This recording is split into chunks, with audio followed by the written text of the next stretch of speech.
there is a disease as a result of your environment, let's see who's going to pay for it first. You sit down and say, APRC, this Operation Clean the Nation is not also political. So as it's not political, so also is agriculture, Operation Feed Yourself, not political. But I'm not saying that nobody should support those who have dissenting voices. But listen to what they tell you. They tell you that, oh, Yajame is turning into fishermen and farmers. Then ask yourself, what are you turning me into? You go to the West and be bait for police, harassment every day, or you are sent to a concentration camp called asylum seekers camp. That is a maximum security prison. You have never been arrested in this country. You go there only to be arrested and thrown into jail. Sometimes you come home, you are mad. That's not what I wish for the young people of this country. I wish for them something better than what I had when I was in their schools. And that's why we are doing everything possible to provide education, to arm the students, the children of this country with the necessary life tools that will make them valuable citizens wherever they go. And that's education. But unfortunately, some people want to politicize national development. And this is unfortunate. Mr. President, still on agriculture, because you've always said it, your food basket cannot be in another man's land, and then you claim independence and sovereignty, naturally.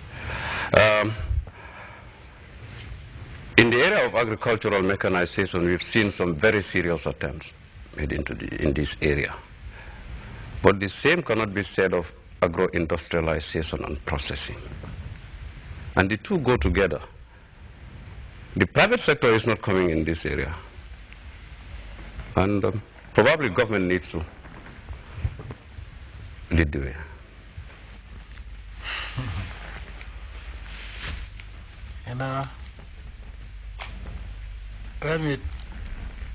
You know, those days they used to say somebody from provinces are not that intelligent because they are far away from the capital. But if you compare the distance between Banjul and Kanilai and Banjul and Sintet, I'm closer to the capital. So, you know, your question now reminds me of last year too. Now we talk about agro-processing. Because I look at all these mangoes and potatoes and... In terms of rice, which is the staple food in this country, we have mills all over the place. Now, last year what happened? ASFA, thank God the mandate has ended in October this year. That was the groundnut buying agents. Yes. Because we had a bumper harvest last year, and the quality of the nuts were excellent. What did ASFA do? Fix a low price, and I insisted on increasing the price. They said, well, the neighboring countries, they are not even going to come anywhere near this price. Because I always want the best for the farmers, because as a farmer I know how painful it is to work throughout the year and then be paid less. They told me that if I increase to what I wanted to increase the price to, there will be a problem. There may be credit buying and they may not be able to fulfill it. So I said, okay. I took them for their word. Guess what? They had the same ask for turnaround, and we are brought in Chinese that were offering higher than the GGC. It was too late. If you are caught with your pants down, you will embarrass yourself further if you bend down to pick it up. That is serious. I was so upset, and these guys came and bought. We put up a press release. Made so that, okay, if you sell to these people, we're not saying don't sell it to them. But you keep your seats and you keep the money for your fertilizer because the government is not going to help you. Okay. Now, then I realized that because these people are offering higher, most people refuse to sell. As per agents that were supposed to work with GGC, refuse to sell to GGC, which is the only processing facility we have. So, GGC managed to, I think they bought about 3,000 tons, 3,000 to 4,000 tons, most of which was used as seed nuts. This year, what did they do? Despite the fact that their mandate has ended since 31st of October, they wrote to this office recommending a price. And I made it very clear that I'm not going to accept their price, so I increased it. Only to realize that we can even increase the price to 16,500. To my utter dismay,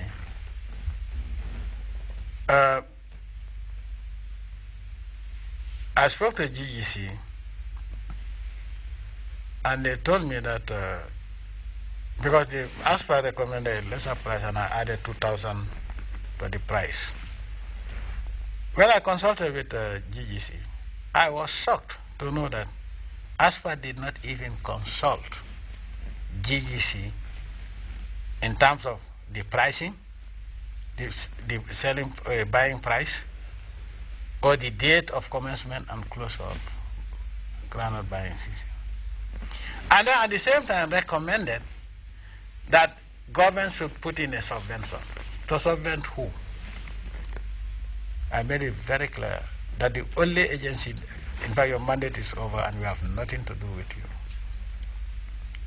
So, now I told GGC, okay, you can announce the new price, and which they have announced. That is, if you are selling it at the, I think, they are buying it outside, I think it's 16,000. But if you are bringing it to GGC, transport it yourself, it's a higher price. And I'm very happy because my objective is to make sure that nobody regrets going into agriculture. Guess what happened? Then people wanted to politicize it and started talking to GGC that, oh, this guy is a political heavyweight, you must give him money. GGC is not allowed to give money to anybody. They are authorized to get their own loyal buying agents, pay them. Why would you give somebody who has nothing to do but sit at home and employ somebody else and make money at the end of the day, at the detriment of the farmer? This is not going to happen. Wastage of government funds will no longer happen anymore. Those who are just sitting around hanging for a program and getting it, they are no longer going to get it. So I warn those politicians, I know that I don't want to name them, it is not the business of the National Assembly to talk to GGC. GGC is under the office of the President and the Ministry of Agriculture.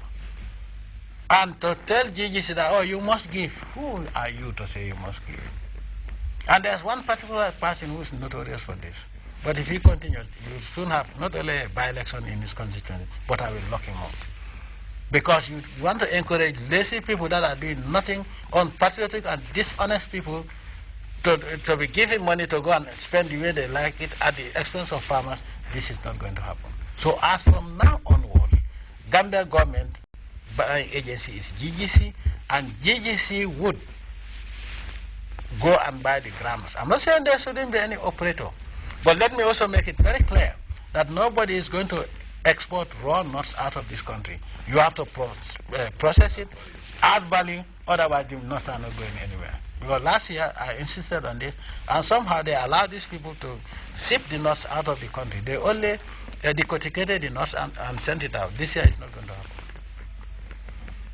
So can you imagine some people just sitting around doing nothing at the Bantaba, and if I even opposing government, and then turn around and be given benefits? This is not going to happen. ASPA is dead, and it's dead forever. They can buy if they have the money. I'm not saying nobody should buy. But if you buy the groundnut with the intent to export it as it is, you are making a grave mistake. So you can see what I go through as the head of this government. Okay, so agro-processing. It is unfortunate that